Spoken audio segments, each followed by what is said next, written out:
Good morning, everyone. Today I'll be talking about people that are disabled.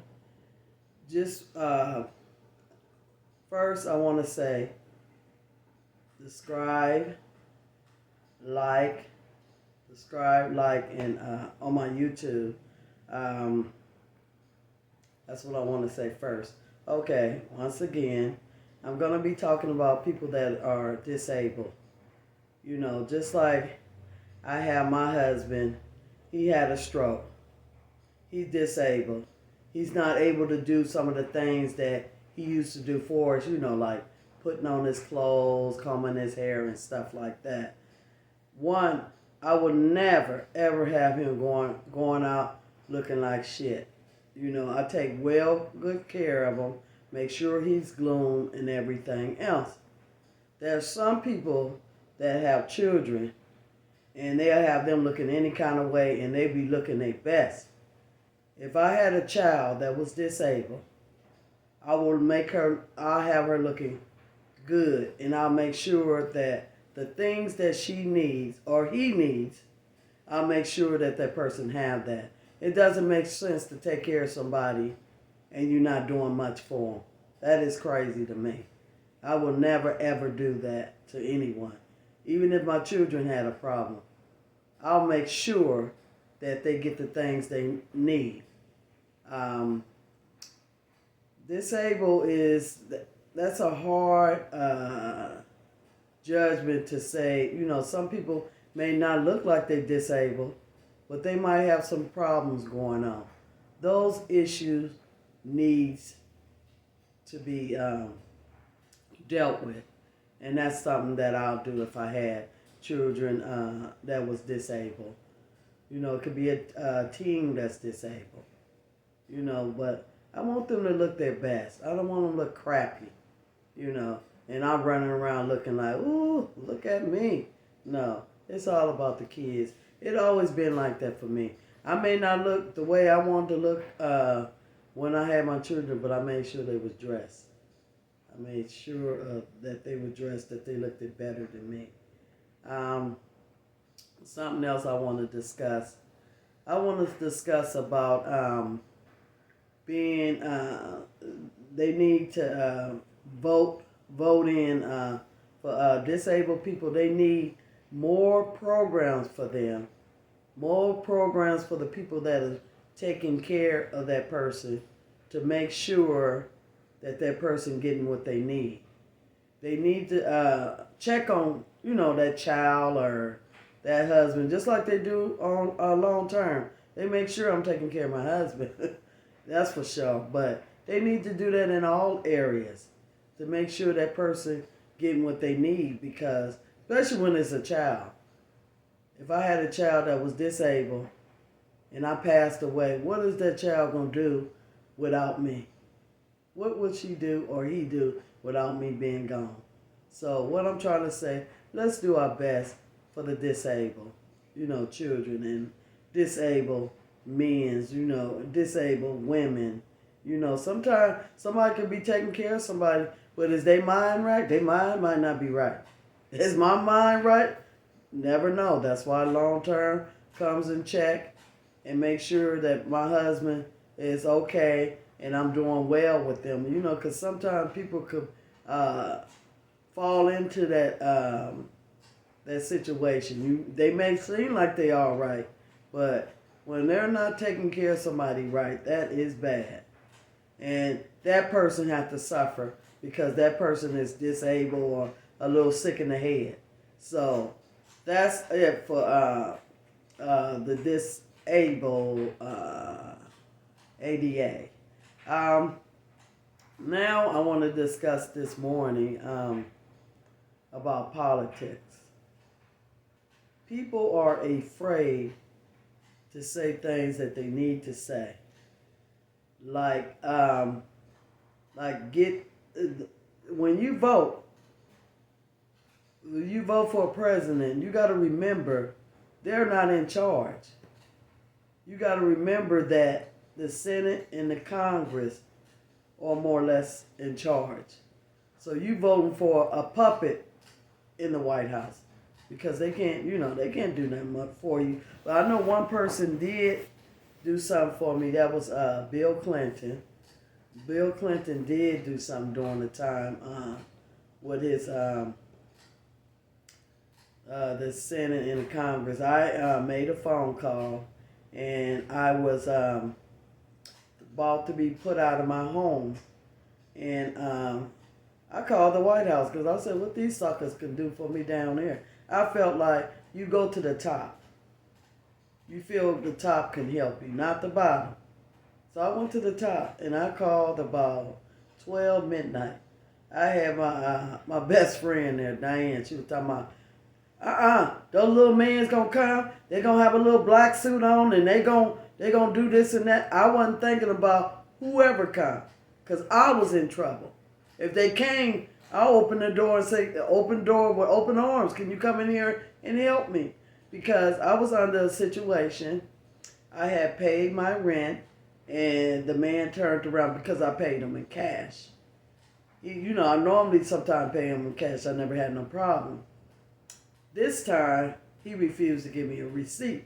So then he turned around and said, "You didn't pay your mortgage." Then I kept getting notes at my door. During the time, I didn't really actually knew what that means. He was under foreclosure.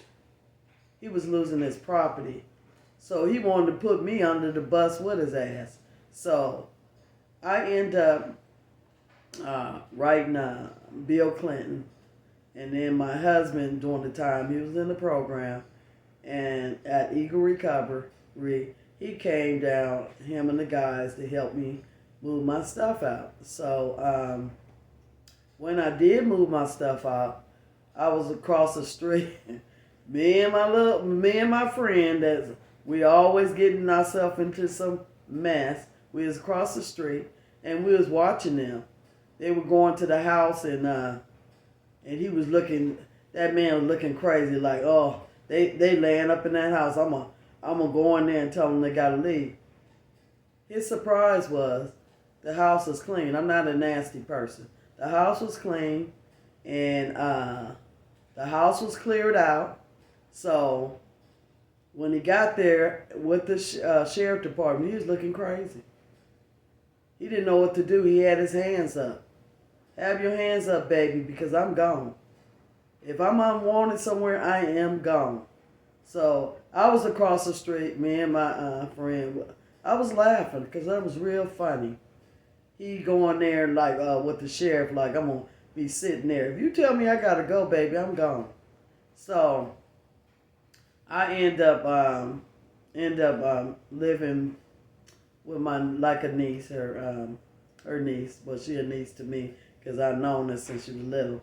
So me and the kids went and lived down there for a while, and I got a phone call from the Clinton administration, and Glow said, "Why are they calling my house? The Clinton administration." I was excited. I was like, "Oh, I'm finally getting help."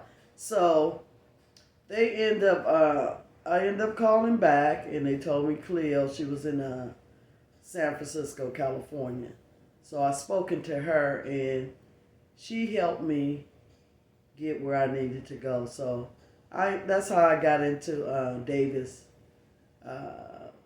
Started living in Davis because she was like, "This city ain't good. This city ain't good." So she got me all the way up to Davis, and I found the place, and I ended up talking to a guy named Patrick, and I was telling him, "Well, my credit is not good." So and he said, "Oh, all credit check is $5."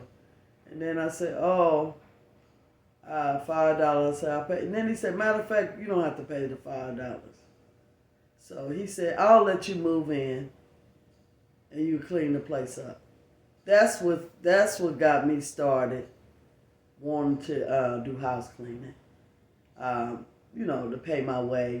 So I end up running a house cleaning business. I was working for real estate at the beginning, and doing all their houses and stuff like that. That way I could support the kids and pay for the program that my husband was in. Um, I came a long ways. I came a long ways. Even all the bullshit I've been through. My life one wasn't perfect. I got a little bit out there too, but you know what? God lifted me up and He took me to places that I never thought I would, go to. Me running a house cleaning business, my own stuff. I didn't think that'd happen for me, but it did. It did. If you do the right thing that God is directing you to, you can do anything.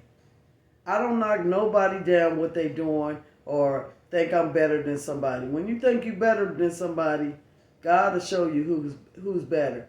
God is better than me, but He's my person that helped me get where I need to be. He know everything about me. He know everything that I need, and He suggests what I need, and He figured that I need to be doing house cleaning. But it wasn't easy doing that. Taking the kids to school, cleaning houses. I'll be there late at night cleaning the house, and they be doing their homework. And one thing, my son Daryl, he never forgot what I did because he was like, "Mom, you did a good job with us. You didn't sit back. I'm not a sitter. If I don't have no money, I gotta fight, and I'll fight until something happens. That's one thing I love about my husband. He was a fighter, and he made things happen.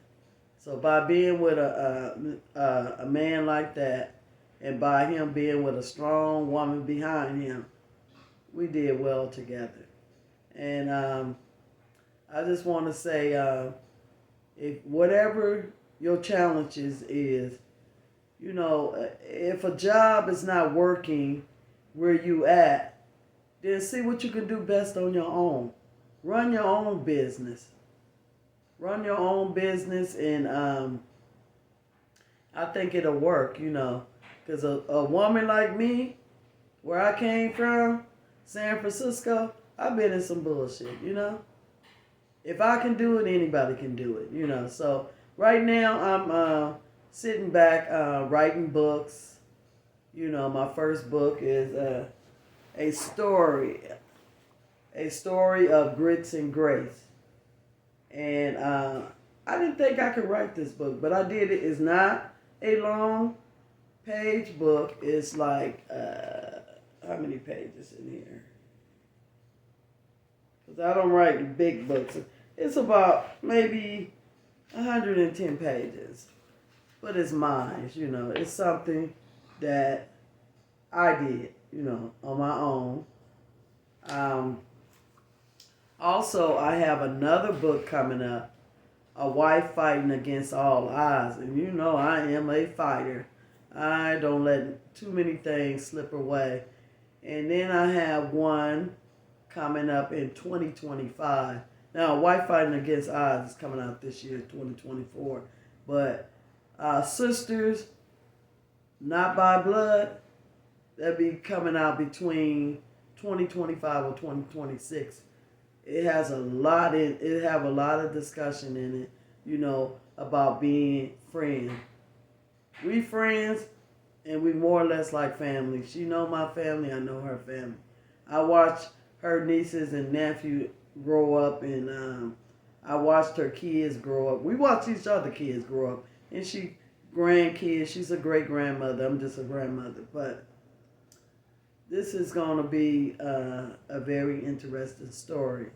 So keep, like I said, subscribe, comment on my YouTube channel, and I'll be discussing something in the next day.